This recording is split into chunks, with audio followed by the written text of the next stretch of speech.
Milton Erickson, Hypnosis, and a Narrative Approach to Psychotherapy. In this video, I'm going to tell you just a little bit about Milton Erickson, the psychotherapist known for his work in clinical hypnosis, and the narrative approach to psychotherapy.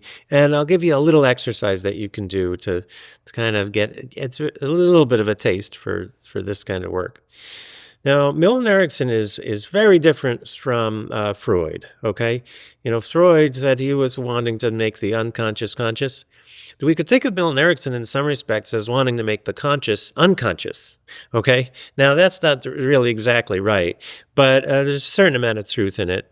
Milton Erickson probably thought that the conscious mind was a little overrated and was prone to rigidity, whereas the unconscious mind was like this kind of creative wellspring that people needed to have a better relationship with, okay? Now, Milton Erickson had this very interesting history in his personal life. He's got polio when he was a kid, and the doctors thought he was going to die. And he overheard the doctors say this, but Milton Erickson was very strong-willed, and he didn't die. But he was paralyzed for a while, and while he was in bed and couldn't move, he's found ways to have some fun. And, he had these sisters, and so he would just observe his sisters and see if he could observe like tiny little things to kind of figure out what was going on with them or why they would behave in certain ways. There's things that he could notice about them. Also, he was a very proud man, and he didn't like asking anyone for help. But, he had polio, so he needed a lot of help, but he's figured out these ways to influence people to do things for him without him having to ask, okay? Which is where a certain amount of his therapeutic technique, it's probably came from. But he's got interested in hypnosis. He did get to walking again. He used a cane for a while. And then, late in his life, he was in a wheelchair. He's had post-polio syndrome. But early in his career, he was studying psychiatry, and he got interested in hypnosis, and he got really interested in hypnosis. And he ended up being very innovative in the realm of clinical hypnosis, okay? Now, a little bit about hypnosis and the concept of hypnosis.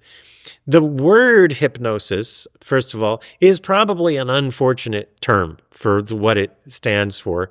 The person who coined that term, I forget who coined the term, but whoever it was that coined the term apparently regretted it after using that term, but it had already gotten out there, so he couldn't take it back. But the problem with the term is that hypnos comes from the Greek hypnos, to sleep. And so probably that word has contributed to a misunderstanding of hypnosis as involving basically kind of like putting people to sleep, and then you can influence them and they have no idea what's going on. Now, there can be some truth in that, insofar as someone can go into a fairly profound trance, and when they come out of it, maybe not remember the things that happened when they were in it. That can happen. Okay. But hypnosis in general, is maybe better understood as a kind of facilitated alteration of consciousness. And while it does involve relaxation, it also involves a certain kind of alertness. Okay. And when you're in that state, you're more suggestible. So if a therapist has useful suggestions to offer, they could offer it to you when you're just in your normal conscious state. But if you're in an altered state of consciousness where you may be much more receptive, and so the suggestions may end up being much more powerful. Okay. Now, I have trained in hypnosis, and it turned out I was kind of decent at it. I frankly didn't expect that. But hypnosis is a little bit like art. And so if you're good at music or poetry or whatever, which is, stuff I've always enjoyed doing and had a little bit of a knack for, you could be good at hypnosis. It's almost like a kind of improvised poetry to facilitate alteration of consciousness. Okay. Then there's certain techniques that you can learn. And when I learned it, I started doing it with clients. And, some clients are more prone to alteration of consciousness through this type of means than others. The least enthusiastic comments I got would be like, well, it was kind of relaxing. But the most enthusiastic comments I got were very enthusiastic. The people would tell me things like, they would have visions, or they had never been that relaxed in their life, or things of this nature. So, it can be an effective technique, and it can be used for various purposes. Like, I've used it for stuff related to dentistry, which was one of the units in the training, but it works. It works. So anyway, Erickson was innovative in hypnosis because he developed a much more improvisatory and less formulaic approach to hypnosis than what had been in place prior. So some people think of hypnosis as like involves these formulas like, you are getting very sleepy and now I'll count down from 10 to 1, and each time I count, you'll get more and more sleepy.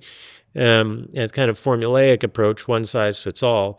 Milton Erickson adapted his approach to the individual in front of him and was very tuned into all sorts of different layers of the communication and the client's experience, rhythm, tone, even the direction of his voice. He would change to have certain effects. One of Milton Erickson's proteges, Jeffrey Zeig, says that one of the best ways to understand Milton Erickson is through the lens of art. That Milton Erickson is like an artist. And so the same way you might look at how movies work, how does filmmakers, tell a story in a way that's going to affect the viewer, that you can use that same approach to look at what Milton Erickson was doing. And then as a therapist, you can learn to do hypnosis better by thinking of it sort of through that lens. That it's like artwork, and I think that is actually a good way to look at it. Now, Milton Erickson would tell a lot of stories when he was doing therapy, and embedded in these stories was various messages that's going to be helpful to a client. Another thing he would do is he would assign people to do these various ordeals. Okay, he's basically assigning them to live a certain story. Okay, and one way you could think of Milton Erickson is he was like improvising initiatory experiences for clients. Right, he was kind of creating these initiatory rites. Improvisationally, right? And it was allowing the clients to go through these transformative experiences. And so it can be useful if you're a therapist to kind of, when you've got a story that demonstrates certain principles, to keep it in mind. Because, clients enjoy hearing stories, and it can be a very good way to convey an idea, and often, better than just saying the idea itself. Okay. Okay. Now, an exercise that I like, that can allow you to kind of experience narrative, is third-person journaling or third-person narration. You write about some problem you're having, but use the third person to refer to yourself. Okay, Adrian got up this morning on the wrong side of the bed, and blah, blah, blah.